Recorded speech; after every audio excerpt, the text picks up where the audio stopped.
Essa aula é sobre o Islã, mais exatamente sobre como que o Islã veio a ser o problema geopolítico que a gente está encarando hoje em dia. Eu fiquei pensando um tempão como eu ia conseguir fazer para apresentar essa aula, porque eu preciso de um bendito de um mapa, né?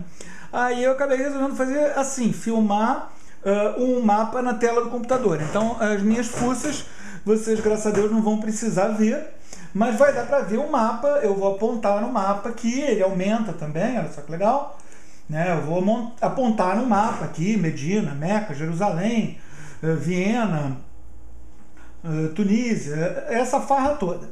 Agora, esse mapa é um mapa bastante interessante, porque ele é um mapa do começo do século passado. É um mapa de quase 100 anos, mostrando as divisas do Islã. É mais ou menos a mesma coisa que a gente tem hoje em dia, só que hoje em dia a gente tem uns pedacinhos aqui que já viraram estados islâmicos, etc. Mas é um mapa físico, não um mapa político.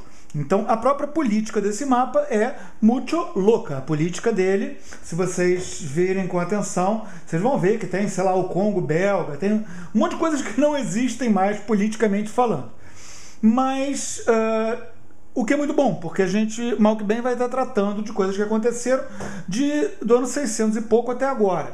Então, o mapa político só iria criar mais confusão. Eu recomendo vivamente, para quem quiser entender melhor a situação, que confira isso sempre com mapas políticos atuais para conseguir entender o que são esses pontos. Apesar de que eu vou falar União Soviética, vou fazer assim, mostrar a área ocupada pela União Soviética e por aí vai.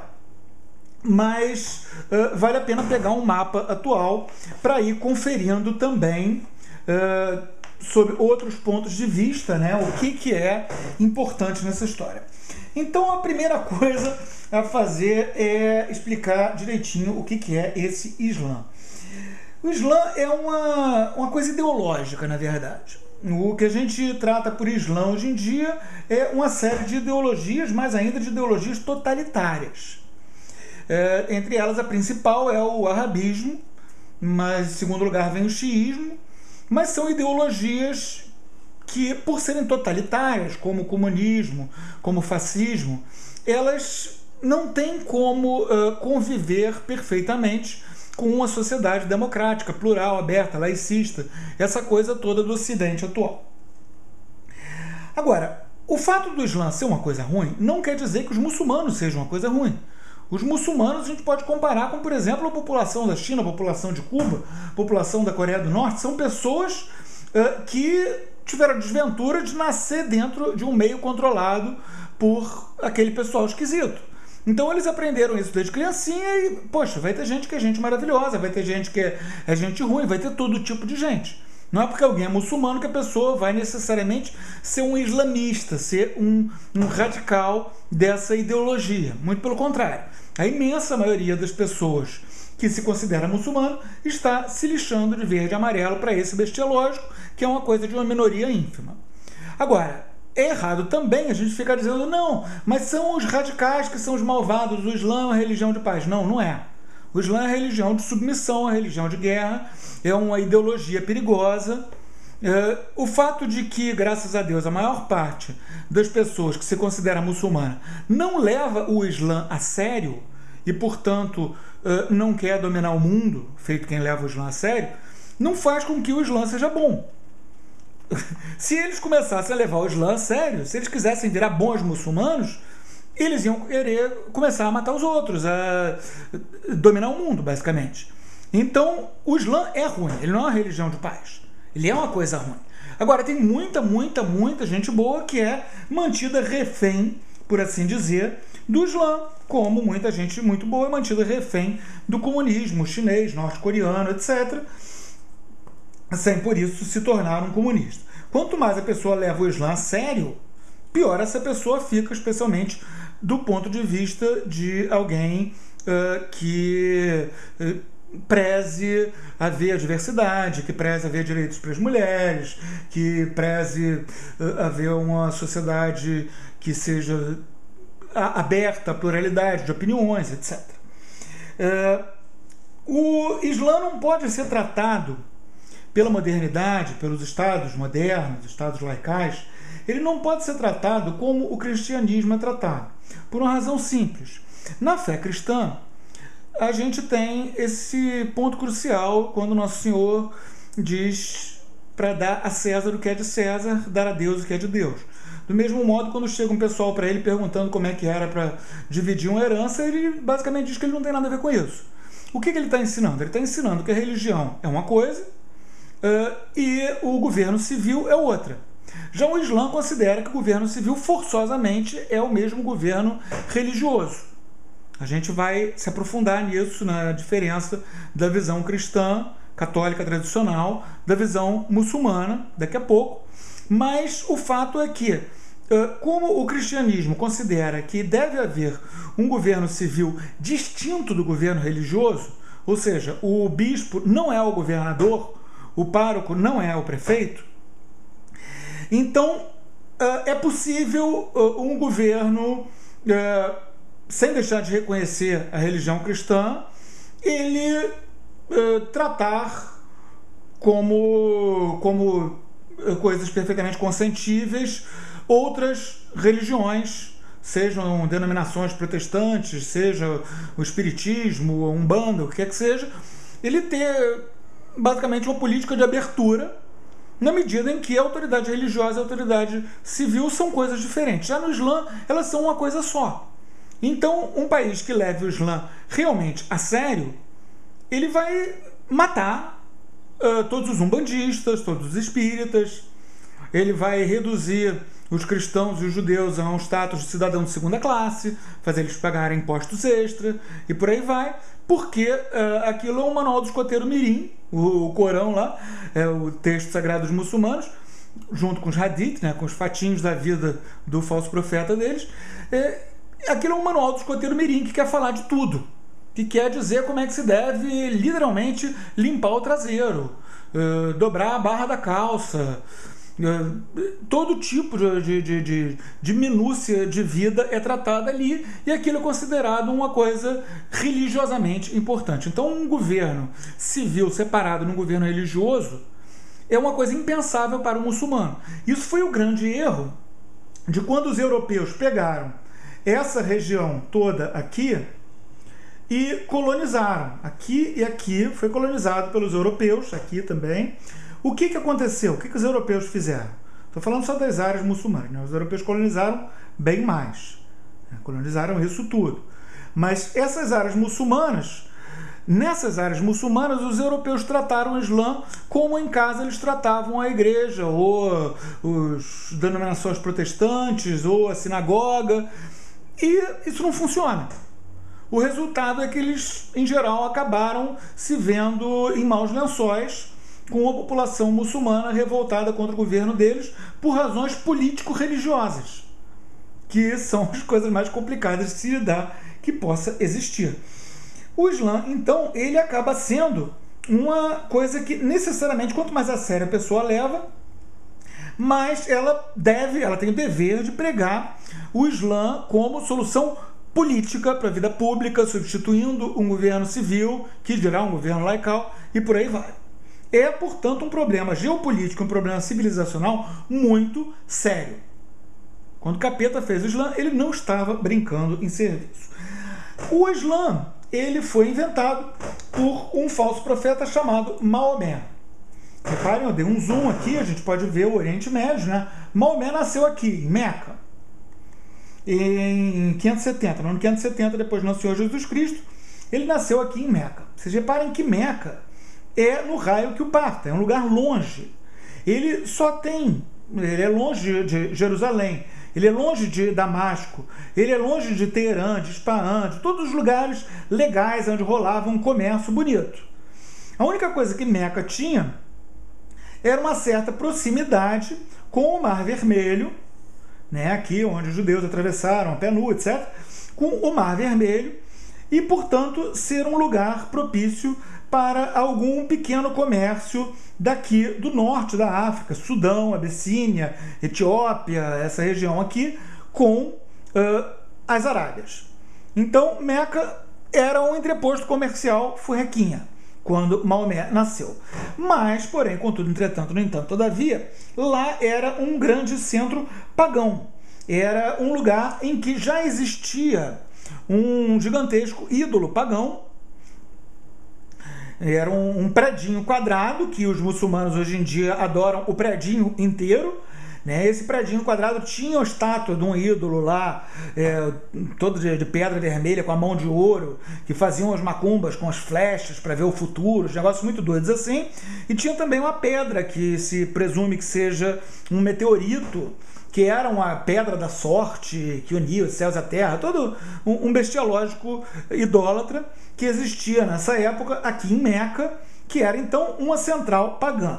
Esse predinho, que era o templo do paganismo, ele era dedicado a um demônio chamado Ubal, que era adorado pelos nabateus. Os nabateus são os caras que fizeram aquelas esculturas muito legais que tem em Petra, que o pessoal vai ver na Turquia, umas montanhas esculpidas com os prédios, foram feitos pelos nabateus. Os nabateus andavam por tudo quanto é lado, fazendo comércio, e lá eles fizeram culto a esse demônio, o Baal, e outros 360 ídolos, e esse culto a esses demônios era num predinho quadrado, que depois os muçulmanos fizeram uma mesquita em volta e virou o centro da fé muçulmana. Os muçulmanos até hoje, quando eles rezam, eles pegam e procuram se virar na direção desse predinho, chamado Kaaba, onde fica esse pedaço de meteorito que eles adoram.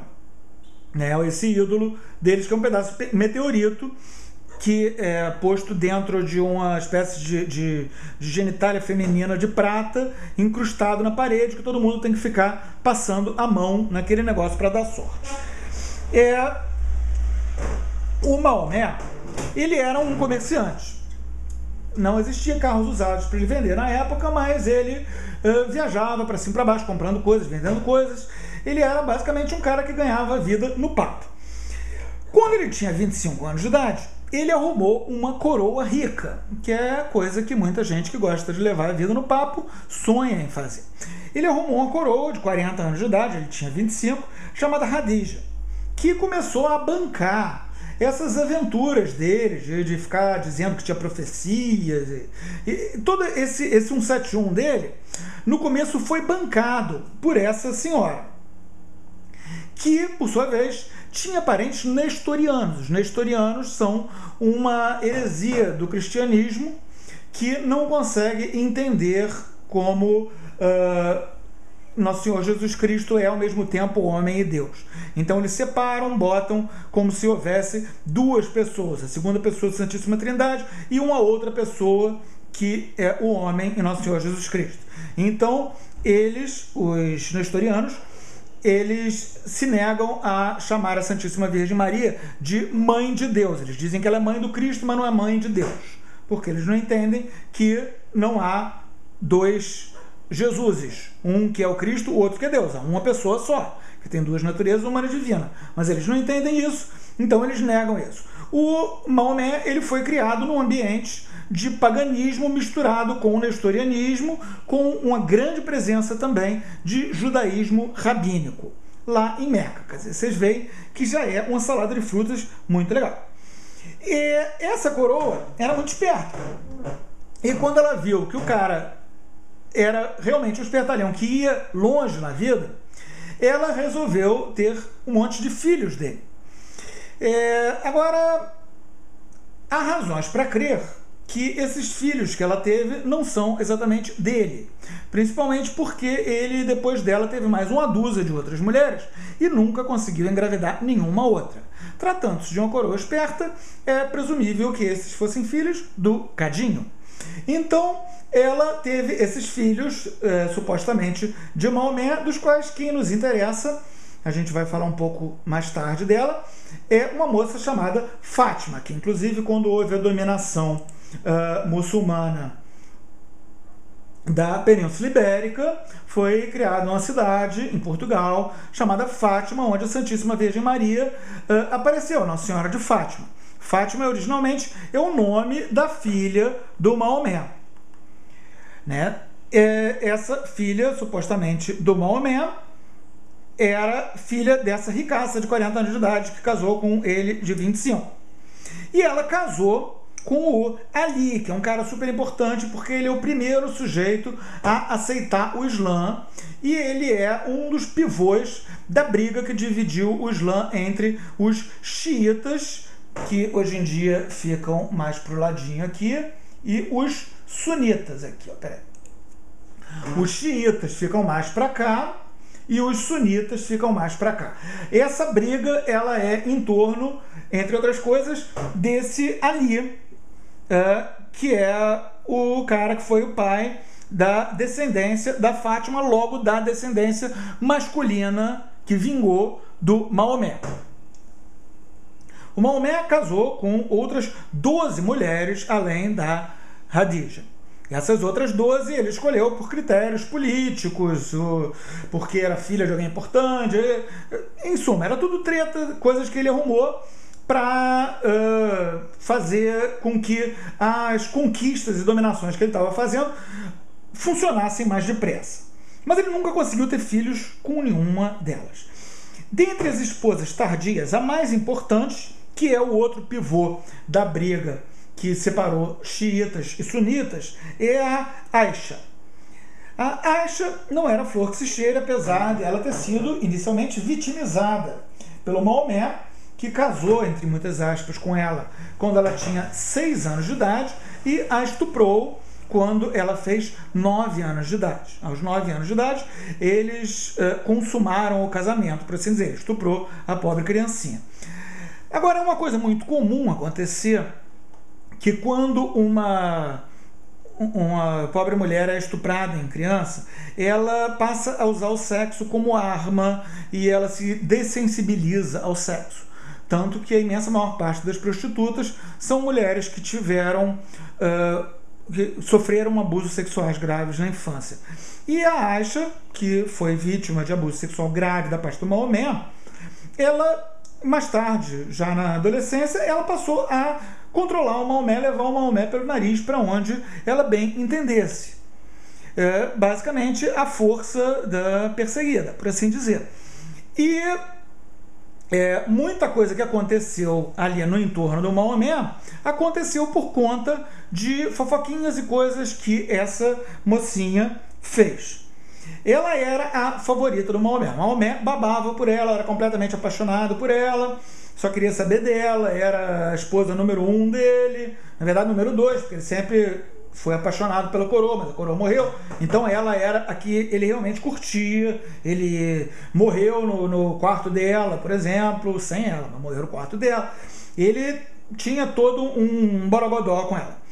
E a zorra entre os xiitas e os sunitas, ela começou porque a Aisha tinha ido acompanhar o Maomé numa das excursões dele, porque o que ele e os seguidores dele faziam era uma coisa muito parecida com o que os vikings faziam, só que em terra. Eles eram piratas, basicamente. Eles iam para alguma aldeia, assaltavam, roubavam tudo que tinha lá e fugiam. E eles também tentavam exigir, fazer com que aquelas pessoas lá aceitassem o Maomé como governante, como reizinho, para pagarem tributo para ele.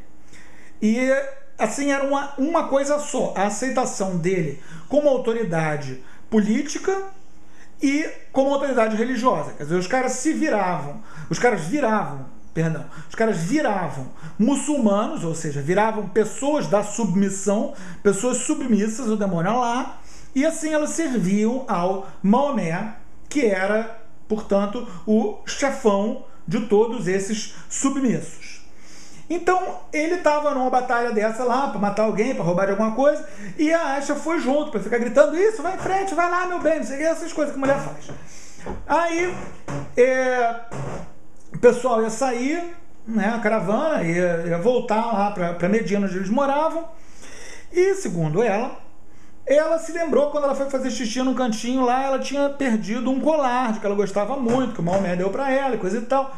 Aí ela foi lá para buscar o colar e a galera saiu sem ela. Não repararam que aquela espécie de casinha que fica montada em cima do camelo estava vazia. Botaram em cima do camelo, sem ela dentro, Ninguém quis incomodar, porque a mulher era uma bisca, então fosse acordar ela ia acordar gritando, dizer para o Maomé para excomungar todo mundo, aquela coisa. E então o pessoal ficou com medo de acordar ela e saiu achando que ela estava dentro da cabaninha. Ela não estava na cabaninha, ela ficou para trás. Então ela só foi aparecer bem mais tarde no acampamento, na garupa de um guerreiro todo bonitão, todo fortão, todo lindão. E, evidentemente, o Maomé começou a sentir uma coceirinha na cabeça. Então, ele coçava aquelas protuberâncias que estavam nascendo na cabeça dele, né? Da mocinha que ficou lá, supostamente atrás de um colar, e que voltou abraçada amorosamente na garupa do Zé Bonitinho. E aí, o Maomé chegou para o Ali, que era o amigão dele, que era o primeiro cara que aceitou entrar na parada. Ele era assim, tipo o ajudante, o Igor do Frankenstein, no número 2 de tudo quanto é cientista louco, de tudo quanto é vilão do James Bond, sempre tem um número 2, né? O número 2 era o Ali. Aí ele chegou pro Ali e disse: o que eu faço com essa menina que me botou essa galhada na cabeça? Aí o Ali disse: divorcie-se dela. É uma furada se ficar aí com todo mundo sabendo que você é corno, todo mundo rindo da sua cara, vai minar a sua autoridade. Mas aí o Maomé teve, como ele costumava ter sempre, na hora que era mais prático para ele, ele tinha uma visão divina. Então chegou lá o Alá e falou para ele: não imagine, chifre não existe, isso é coisa que botaram na sua cabeça. A menina é uma joia, a menina é uma fofa, a menina é um anjo de pureza. Aí o Maomé ficou com ela. E criou-se uma enorme inimizade entre a vagabinha e o Ali. Porque o Ali queria que o Maomé botasse ela para fora, e ela ficou sabendo disso, então ela queria que o Maomé botasse o Ali para fora, mas o Ali era o número 2 dele, era o cara que ele gostava tanto, etc. Resultado, ele não ia botar o cara para fora nem a pau. Então, essa briga deles, nós vamos ver como que acabou dando nessa briga generalizada que a gente tem até hoje entre o Islã xiita e o Islã sunita. O Maomé, a partir dos 39 anos de idade, ele já estava levando essa vida de pirata, de falso profeta e de tiraninho, né? Ele estava tiranizando vastas regiões. Até a morte dele, ele conseguiu dominar isso tudo aqui. Reparem que é um pedação de território, né?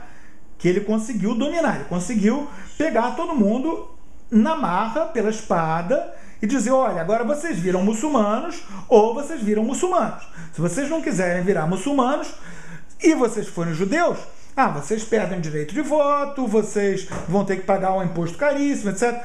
Mesma coisa para cristãos. A ideia é tornar a vida do não muçulmano impossível até que ele vire muçulmano. Isso o judeu ou o cristão, isso ainda no tempo do Maomé. Se a pessoa não fosse nem judeu nem cristão, estava dentro d'água. Ou virava muçulmano ou morria. Nessa briga dele, nessa vidinha dele de pirata, ele, ainda no começo, foi expulso da terra dele, Meca. E aí ele fugiu para Medina. Isso em 622 ele fugiu de Meca para Medina. Essa fuga dele, com o rabo entre as pernas, para Medina, é o início do calendário muçulmano. Eles chamam de Hégira. Então, eles contam o tempo a partir da hora em que Maomé fugiu de Meca para Medina. E ele ficou baseado em Medina, que era um oásis aqui, muito legal, cheio de palmeiras, árvorezinhas, essas coisas todas. Ele ficou baseado em Medina, de onde ele saía para ir assaltar, roubar, invadir as terras dos outros. Ele morreu lá em Medina, na cama da Aisha, sem deixar claro em momento nenhum quem seria o herdeiro dele. E essa foi a grande confa. Por quê? Porque muita gente considerava que o herdeiro justo dele seria o Ali. O cara que era o número 2 dele, o cara que sempre tinha seguido ele desde os 12 anos de idade, estava atrás dele, bajulando ele. Então Ali seria o herdeiro. Agora, a Aisha, ela não queria que fosse o Ali. E ela mal que bem ainda tinha uma boa força política, porque ela de burra não tinha nada, e ela tinha feito altas tramóias e se tornado amiga de toda a galera poderosa de Meca, que era um pessoal riquíssimo, que quando o Maomé conseguiu conquistar a Meca, essa galera riquíssima de Meca ficou seguindo ele, e eles ganharam ascendência muito grande dentro desse Islã nascente. E a Aisha se aliou a esse pessoal, aos mecudos, lá o pessoal de Meca, se aliou ao pessoal de Meca contra o Ali.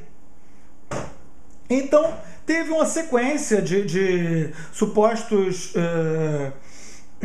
herdeiros do Maomé, né? Gente que viraria o novo governante de tudo, o novo chefinho de toda essa região que o Maomé conseguiu conquistar. Teve uma sucessão deles, sendo que para um pessoal era gente que estava roubando o poder do Ali, para outros era gente que estava agindo corretamente. Então até hoje o Islã está dividido entre aqueles que ficaram de um dos lados dessa guerra, acabou virando uma guerra mesmo, com morticínio, muçulmanos se matando, continuam se matando até hoje, os seguidores de Ali, que são os xiitas, que é a galera predominante aqui, e os seguidores dessa outra galera de Meca, que são os sunitas, que são mais para cá. Os xiitas e os sunitas, então, se odeiam, não querem se ver nem pintados de dourado. Reparem que Meca e Medina estão dentro da área sunita. Agora, o Islã, essa invenção, essa falsa religião criada por esse falso profeta, ele é uma salada de frutas, na verdade. Ele é uma mistura de judaísmo rabínico com cristianismo nestoriano e paganismo. Do judaísmo rabínico, o que é o judaísmo rabínico? O judaísmo rabínico é o judaísmo que surgiu, a religião que foi criada para os judeus que não aceitaram nosso Senhor Jesus Cristo poderem continuar tendo alguma forma de ação religiosa depois que o Templo de Jerusalém, que era o centro da vida religiosa judaica, foi destruído no ano 70 depois de Cristo. Esses judeus se reuniram numa cidadezinha pequenininha aqui, na beira do Mar das Tiberíades, e criaram uma religião nova, por assim dizer, que era uma compilação de tudo aquilo que a lei oral mandava fazer e tudo aquilo que dava para fazer sem o templo, para criar essa religião que pudesse sobreviver e o judaísmo poder subsistir como religião. Num momento em que parecia que a opção era a pessoa ser, o judeu ser cristão, e assim ele continuar tendo o sacrifício, mas o sacrifício na missa, ou ele deixar tudo para lá e desistir. Então, para que houvesse uma possibilidade de ser judeu sem ser cristão, inventou-se o judaísmo rabínico, que é basicamente uma compilação da tradição oral dos fariseus, feita de tal maneira que isso ficasse tornasse possível se ter uma vida religiosa completa. E por causa disso, por faltar o mais importante, que era o centro, o judaísmo rabínico é uma religião total. Ela orienta todos os aspectos da vida do fiel. Né? Um fariseu, nosso Senhor dizia, né, que eles coavam a mosca que cai na sopa. E por quê? Porque no judaísmo rabínico, para você tirar uma mosca da sopa, você tem que tirar a mosca e sei lá quantas vezes o volume da mosca em sopa junto, porque senão a sopa vai ficar impura. E, quer dizer, você tem leis definindo como é que você vai tirar a mosca da sopa, literalmente. Você tem leis definindo como é que é a sua roupa, você tem que usar um paninho por baixo da camisa que tem uma borlinha que sai para fora com um nozinho, cada regrinha, assim, a vida do cara está mais controlada, a vida de um judeu rabínico praticante, ela é controlada em mais detalhes do que a vida de um monge beneditino, por exemplo. E mesmo o cara, o judeu do judaísmo rabínico, judeu ortodoxo atual, né? Mesmo ele vivendo no mundo, trabalhando, andando de ônibus em Copacabana, ele tem uma vida mais controlada do que a vida de um monge beneditino. Porque é uma religião total, a religião controla toda a vida da pessoa. Mas, ao mesmo tempo, isso é uma coisa muito interessante, O judaísmo rabínico é uma religião total, mas não é uma religião que procura convencer, trazer as pessoas para dentro dela. Antes do fim do templo, Nosso Senhor mesmo acusava os fariseus, diziam que eles faziam o que fosse necessário, moviam os céus e terra para ir atrás de um prosélito, para ir atrás de alguém que quisesse virar judeu. Depois disso, quando criou-se o judaísmo rabínico, o que se fez foi o contrário, para tentar evitar essa diluição do judaísmo, porque mal que bem a única coisa que eles tinham como uma coisa que não se pudesse negar que existisse naquele momento era o judaísmo étnico, quer dizer, eu sou filho de judeus, eu sou filho de mãe judia, então eu sou judeu. Era esse o raciocínio deles. Então eles passaram a tentar convencer as pessoas a não se converter. Hoje, por exemplo, o cara que se apaixona por uma moça judia, ele o rabino vai fazer o possível e o impossível para não deixar o cara se converter só porque ele ama a moça. Aparece o cara, eu descobri que o judaísmo é a verdade revelada de Deus, sei lá, o cara entra nessa, ele vai na sinagoga, o rabino vai ter o dever de passar 3 anos tentando convencer ele a não entrar nessa. Só se depois de 3 anos não conseguir, aí ele vai começar a estudar as paradas e vai poder virar judeu. Então, uma religião total é uma religião ao mesmo tempo fechada.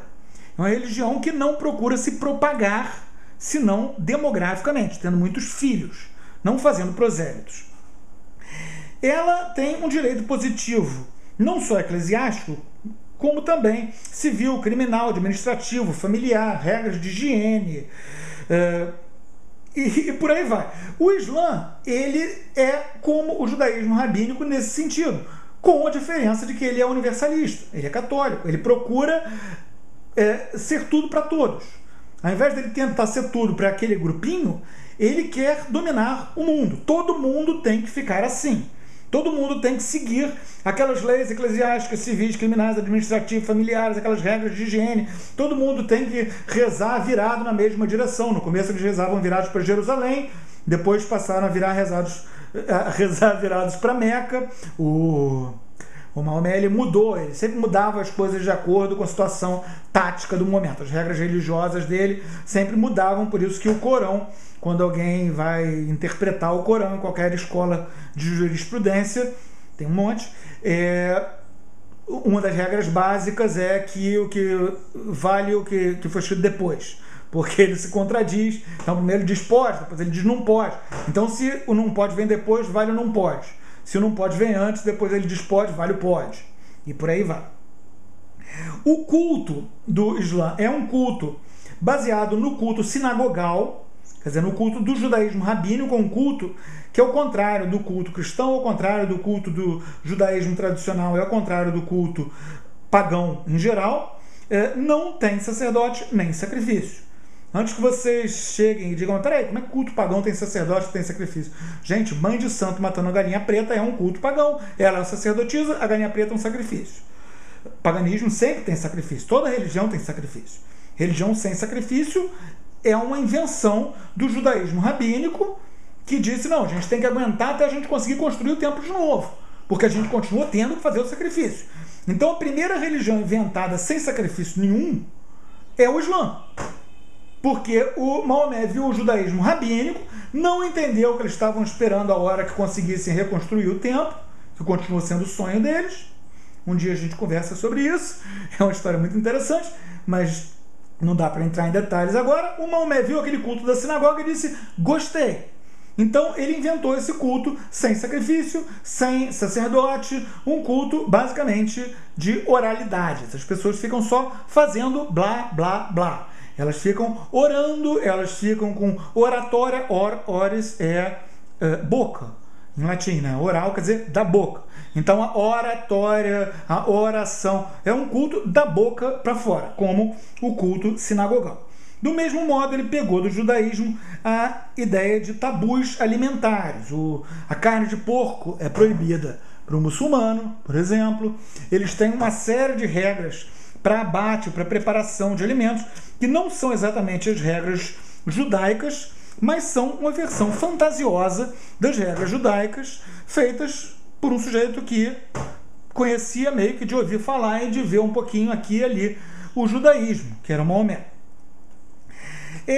Então, a esses elementos do judaísmo rabínico se misturou uma grande parte, em termos doutrinais históricos, do cristianismo, predominantemente o cristianismo nestoriano. A catolicidade, quer dizer, a noção de que a religião é para todos, todos são chamados a se tornarem membros daquela religião, né? O Islã roubou isso da igreja, todos são chamados a se tornarem submissos ao demônio Alá. Eles consideram que Nosso Senhor Jesus Cristo é um profeta concebido virginalmente pela Virgem Maria, que teve a Imaculada Conceição, que não teve nunca pecado, não teve a mancha do pecado original, que Nosso Senhor subiu aos céus, quer dizer, um monte de elementos da fé cristã eles mantiveram, ainda que dentro de um viés errôneo, basicamente vindo do nestorianismo, que dizia que Nosso Senhor é duas pessoas, a segunda pessoa da Santíssima Trindade e a pessoa humana. Como isso é absurdo, realmente é absurdo, uma pessoa não pode ser duas pessoas. O que os muçulmanos, o que o Maomé fez? Ele disse não. O profeta Issa, que é como ele se refere a Nosso Senhor, o profeta Issa, ele não é a segunda pessoa da Santíssima Trindade, ele é só uma pessoa humana, mas ele é uma pessoa humana incrível, maravilhosa, ele é o Verbo de Deus, ele é o Espírito Santo, ele subiu aos céus depois que ele diz que não ressuscitou, porque ele acha que não teria morrido, né? Em suma, ele fez uma releitura muito doida, misturando o judaísmo rabínico, paganismo e cristianismo nestoriano, em que os elementos a gente conhece. Outra bagunça, né? É que na Sagrada Escritura nós vemos que Abraão primeiro teve um filho com a empregada. Esse filho é o pai de todos os árabes. Depois ele teve um filho com a patroa legítima por um milagre de Deus. Aí ele botou o filho da empregada para fora. E segundo o Maomé, eles estão enterrados justamente em Meca, do lado daquele prédiozinho idólatra lá onde tem a pedra preta deles, a Kaaba. Segundo os maometanos, então, eles foram enterrados em Meca, a Agar e o Ismael. Mas, segundo os maometanos, foi Agar e o Ismael que herdaram, que são os herdeiros de Abraão, os herdeiros do monoteísmo de Abraão e os herdeiros da terra de Israel, que Abraão comprou por 17 séculos.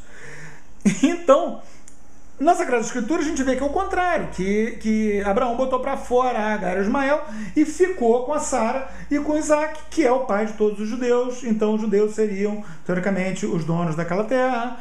E vocês veem a confusão que o negócio dá, né? Briga de herdeiro aqui. Mas vocês veem como que a religião maometana é uma mistureba de elementos de cristianismo com judaísmo, com, finalmente, paganismo e hábitos culturais locais ou mesmo pessoais do Maomé, aquele espertalhão que nasceu em Meca e foi criado lá, e morou um tempinho em Medina. Quer dizer, o bestialógico em que os pagãos dessa região acreditavam era uma coisa que estava junto com ele, estava na cabeça dele. Ele era metido nessas paradas. Por exemplo, antes mesmo dele começar a sair dizendo por aí que tinha virado profeta, estava tendo um borogodó porque tinham tirado aquela pedra que eles idolatram lá, aquela pedra preta da Kaaba, tinham tirado a pedra preta lá para dar uma geral nela, e aí não sabiam como iam botar a pedra preta no lugar de novo. Aí disseram, não, a primeira pessoa que entrar aqui vai ser o cara que vai decidir como botar. Aí quem entrou? O Maomé, que aí sentiu o gostinho, né? Disse, pô, legal, gostei desse negócio de virar autoridade religiosa, parece ser um bom 7-1, vou passar a fazer isso. O que ele fez? Ele pegou todos os caras que se achavam importantes lá e disseram, ó, cada um segura numa ponta de um lençol, a gente bota a pedra preta em cima do lençol, todo mundo sai carregando a pedra em cima do lençol. Aí todo mundo ficou contente, olha só que o sujeito sabe, não sei o que, e ele tomou um gostinho por essa brincadeira de virar autoridade religiosa, né? Então ele foi criado no meio desse paganismo, adorando a bendita pedra preta, o predinho lá dos demônios, lá, essa coisa toda, acreditando nos demoninhos, fantasminhos do deserto, os jeans, tipo calça jeans, essas coisas todas, além de outros hábitos que são simplesmente hábitos culturais dali. Por exemplo, não existia nem papel higiênico, nem água para lavar o traseiro. Então, o que a galera fazia? Limpava o traseiro com a mão esquerda e aí depois dava uma esfregadinha no chão para dizer que está limpo. E comia sempre com a mão direita para não misturar. É um hábito de higiene que faz sentido nas circunstâncias que a galera vivia. Mas o Maomé botou isso no manual do escoteiro mirim dele, né, que é o Corão, que é o livro teoricamente sagrado do Islã. Ele botou isso no manual do escoteiro mirim dele como a maneira ortodoxa, a maneira religiosamente correta. O arcanjo Gabriel veio e me falou que é para limpar o traseiro com a mão esquerda e é para comer o sanduba com a mão direita. Quer dizer, são hábitos culturais locais, misturado com hábitos do paganismo, da Kaaba, os jeans, etc. A hospitalidade, que é um hábito cultural dos povos do deserto. Outras coisas mais malucas ainda, tipo o Maomé, ele não gostava de cachorros. Então, para o Islã, cachorro é um bicho impuro. Mas ele botou o gosto pessoal dele ali no meio. Vinho é proibido. Eles não podem tomar vinho de jeito nenhum. É proibidíssimo. Tem uns que dizem que pode beber uísque, né? Mas a maior parte das interpretações diz que não pode beber álcool nenhum. Mas o que ele disse na prática mesmo é que não pode beber vinho. Ele devia ter algum problema com o vinho. Provavelmente alguma coisa vindo de alguma crença pagã da região, na medida em que cristãos e judeus sempre tomaram vinho. Para os judeus, inclusive, é um mandamento tomar vinho uma vez por semana. Poligamia, que é um hábito cultural local e também um hábito de muitos dos grupos do judaísmo rabínico, né, os judeus iemenitas aqui dessa região, eles eram polígamos, agora se mudaram para Israel praticamente todos, então acho que não rola mais essa poligamia, mas era uma coisa comum na região. Os pagãos, os judeus, a galera que andava por ali, com exceção dos cristãos, era polígama, e o Maomé pegou isso, essa poligamia, ele pegou isso do paganismo local. Do mesmo modo como algumas coisas dessa moral de grupos de piratas montados em camelos, que são extremamente parecidos com piratas que andam de barco. Piratas que andam de barco têm toda uma ética própria, uma ética de ladrões, né, que eles não podem atacar os amiguinhos dele, mas os outros podem. Pode mentir para um, não pode mentir para outro, esse tipo de coisa que o Maomé usou quando ele construiu o maometanismo.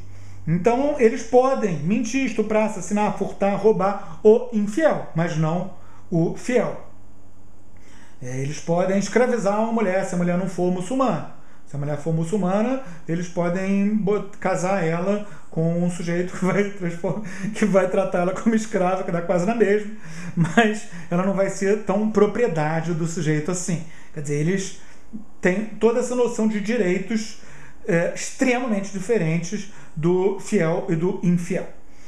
O Islã, ele quer dizer literalmente submissão. Submissão ao tal do Alá, que é o demônio lá que inspira o Maomé. E eles veem o Islã como uma coisa que deve se espalhar. Vocês veem aqui no mapa, essa região verde aqui é a terra do Islã. Ou seja, é a terra da submissão. Isso daqui são os lugares que estão submetidos ao Alá. E o resto? O resto é o quê? O resto é a terra da guerra. São os lugares que estão em guerra com Alá. Em suma, somos nós. Os lugares que estão em guerra com Alá e que têm que ser dominados de alguma maneira, têm que ser tornados submetidos a Alá.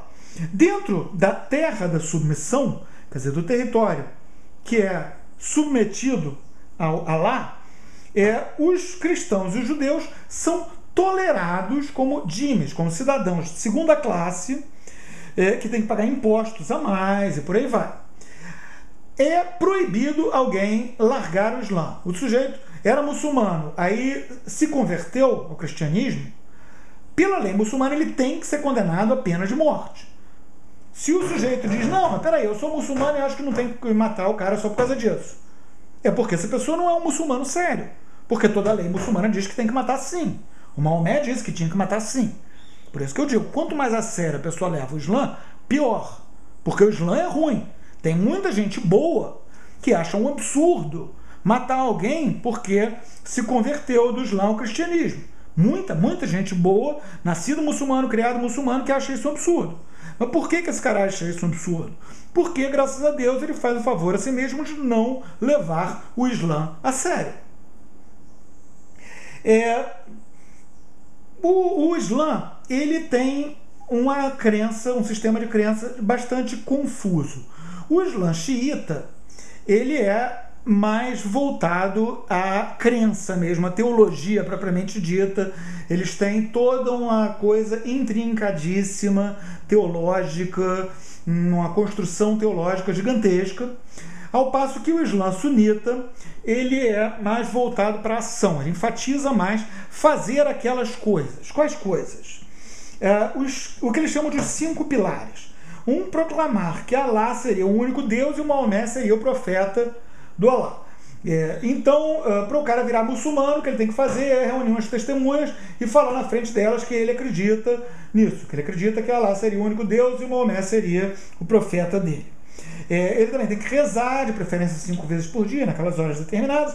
Ele tem que dar esmola, ele tem que jejuar no mês do Ramadã, que é um mês lunar. Outra coisa engraçada, né, que é um calendário, o calendário lunar, ele se perde, a não ser que ele seja muito bem feito, como é o calendário lunar judaico, por exemplo, que tem, de vez em quando tem um mês extra. O calendário lunar, ele se perde das estações do ano. Então, o que aconteceu é que o Maomé fez esse mês de jejum, teoricamente era para ser numa época determinada do ano. Mas, como o tempo foi passando e o calendário dele não valia uma rosca, o mês de penitência lá, a espécie de quaresma deles, que é o Ramadã, o cara não pode comer nada do nascer do sol ao pôr do sol, ao pôr do sol ele come que nem um porco, se entope até fica com dor de barriga. Isso é o jejum. Fácil, né? Mas esse mês do Ramadã, ele foi andando no ano, passou já por todas as estações do ano, está completamente desgovernado do calendário real, né? Do calendário solar. E finalmente o cara tem que fazer uma romaria a Meca. Alguma vez na vida ele tem que ir a Meca aqui para enriquecer a galera que é dona de pousada lá. Então, qualquer momento que alguém vá a Meca, só muçulmanos podem ir a Meca, é proibido. Se você quiser visitar a Meca, você tem que mentir, dizer eu sou muçulmano, aí você consegue ir lá. Se você não disser eu sou muçulmano, se você não sair dizendo que o Alá seria o único Deus, o Maomé seria o seu único profeta, você não pode entrar em Meca. Então, você vai a qualquer momento a Meca, mentindo dessa maneira, você vai ver uma multidão absurda de gente adorando aquela pedra lá que os pagãos adoravam, fazendo aquele bestialógico todo para incentivar o turismo na cidadezinha dele. Foi o que o Maomé inventou. Essa visão de mundo muçulmana, portanto, a visão de mundo das pessoas da submissão é uma visão de mundo totalitária, como nós vimos no judaísmo, que é uma religião total, só que é uma religião total que se pretende católica, que se pretende universal, que considera que todo mundo deve fazer parte dela. O que isso é, na prática, é uma visão de mundo totalitária que é muito semelhante em muitos aspectos à visão de mundo comunista ou nazista. Quer dizer, tem que fazer isso, ponto. Mais comunista do que nazista, porque nazista não tem o nacionalismo, né? Não é tão universalista. Mas todo mundo tem que fazer isso, tem que ser assim em todo lugar. Mesmo jeito que um comunista acha que tem que acabar com propriedade particular em todo lugar, o muçulmano acha que todas as pessoas do mundo têm que dizer que Alá seria o único Deus e o Maomé seria seu profeta, todo mundo teria que rezar, virar para Meca, esse bestialógico todo. Então, a visão de mundo totalitária, que portanto é muito diferente da visão de mundo do cristianismo. Porque nós, no cristianismo, nós vemos o governo civil como sendo uma coisa fundamentalmente diferente do governo religioso. Como eu falei antes, o bispo não é o governador, o pároco não é o prefeito. O imposto é diferente dos dízimos. Dai a César o que é de César, dai a Deus o que é de Deus. Apesar de que São Pedro tem duas espadas, quer dizer, São Pedro tem sim o poder espiritual e o poder temporal. Esse poder temporal é, por assim dizer, terceirizado.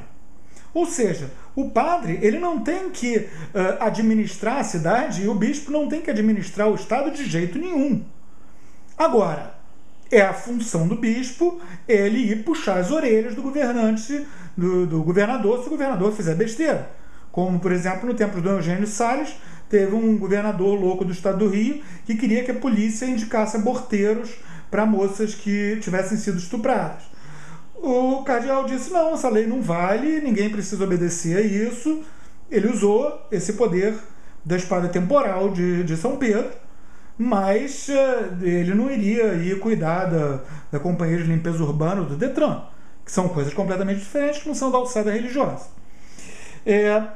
Já no Islã, com a visão de um mundo totalitária, o Maomé ele era ao mesmo tempo um imperador, um reizinho, chefinho de todos os crentes do Islã, chefinho de todos os submissos, né? E uma autoridade religiosa. Para eles as coisas se misturam.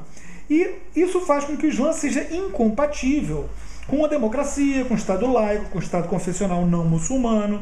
Não tem como. Você pode ter uma população de maioria muçulmana. E é o que nós vamos ver, aconteceu, por exemplo, na Turquia, na Argélia. Você tem uma população de maioria muçulmana. Agora, essa população ela tem que não levar o Islã muito a sério, porque senão ela vai querer ter um Estado baseado na Sharia, na lei muçulmana, um Estado que assim não vai ser um Estado democrático, não vai ser um Estado laico, por aí vai. Ele é incompatível com isso.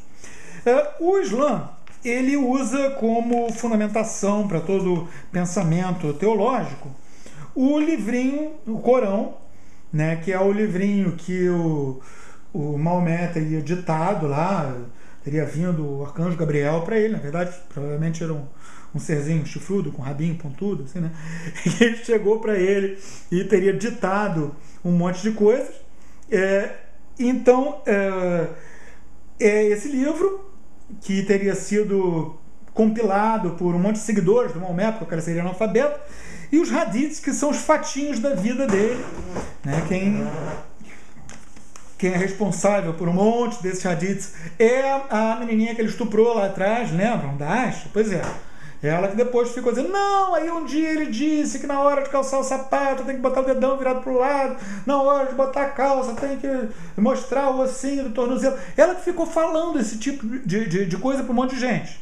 E isso vale para os muçulmanos, isso vale como lei, porque o Maomé seria o exemplo, né? Um sujeito polígamo, estuprador de criancinhas, ladrão, pirata, etc. Mas para eles ele seria o exemplo, então os hadiths seriam uma lei religiosa também, além do Corão. A origem do Corão provavelmente é diretamente demoníaca, mesmo porque, além de toda essa coisa, né, de pretensas revelações, talvez muito disso seja só espertalice do Maomé, como nos ensina São Tomás de Aquino. São Tomás de Aquino ele diz que o Maomé era um espertalhão. E realmente o Maomé era um espertalhão. Agora, ser um espertalhão não quer dizer que não se possa ser um espertalhão endemoniado. Mais ainda porque o Corão tem uma série de gracinhas, de truques numerológicos, letras que se repetem em intervalos regulares, etc. Coisas que seriam extremamente difíceis para um ser humano fazer. Os compiladores lá do Corão, a galera que botou por escrito que o Maomé teria falado, mas que seria extremamente fácil para um capeta fazer. E que serviria para depois as pessoas ficarem dizendo, olha só, foi o Alá que disse isso tudo, olha só, tem os truques numerológicos todos. Na verdade, é uma coisa que um capeta faz de boas. O Corão teria sido ditado aos pouquinhos pelo Maomé, né, ao longo de toda a carreira dele, de pirata, de déspota, de falso profeta. Ele ia ditando um pedacinho, depois outro pedacinho, depois outro pedacinho, depois outro pedacinho, depois que ele morreu, que aí um dos califas, dos seguidores dele, que acabou de botar em ordem o negócio, fazer uma edição típica, que é mais ou menos a base dos corões que se tem por aí hoje em dia. E aí também tem uma gracinha que o Corão ele foi escrito em árabe, na verdade ele é a base do árabe, foi o primeiro grande trabalho escrito em árabe, e eles só consideram que seja Corão que é escrito em árabe. Então não existe um Corão traduzido, existe livros contando o significado do Corão, que na prática são o quê? Um Corão traduzido. E, portanto, é um monte de coisas que interessavam taticamente para o Moisés a cada momento. Ele ia botando ali, muitas vezes, uma coisa mais nova, desmentindo uma coisa que ele tinha dito antes, e por aí vai, como a gente viu anteriormente, o que tem de mais novo vai valer mais do que o que tem de mais velho. Ele se espalhou basicamente pela espada, né? Bento XVI, o Papa Bento XVI, em 2006, fez o discurso de Regensburg, que um monte de gente ficou indignada, rasgando as vestes, que ele falou: mostrai-me as novidades trazidas por Maomé. Só encontrareis coisas mais desumanas, como seu comando de espalhar pela espada a fé que pregava. E é verdade. Ainda na vida do Maomé, isso daqui foi dominado por ele. Foi tudo islamizado, como nós vimos. Até 750, até o ano 750, né, o Maomé é do começo dos anos 600, no começo da era muçulmana, lá quando eles contam o tempo, 622. Até o ano 750, eles já conseguiram dominar todo esse norte da África, que era cristão. Isso tudo aqui era território cristão, né? Aqui era a Sé de Santo Agostinho, por exemplo, né? Tudo isso daqui era território cristão. Eles conseguiram até 750 dominar isso tudo aqui, e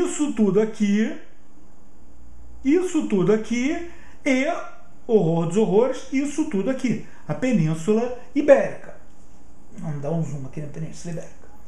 A Península Ibérica, vocês reparem que fica um tirico de espingarda da África, né? Eles conseguiram dominar isso tudo daqui. Eles entraram na França, até aqui foram expulsos,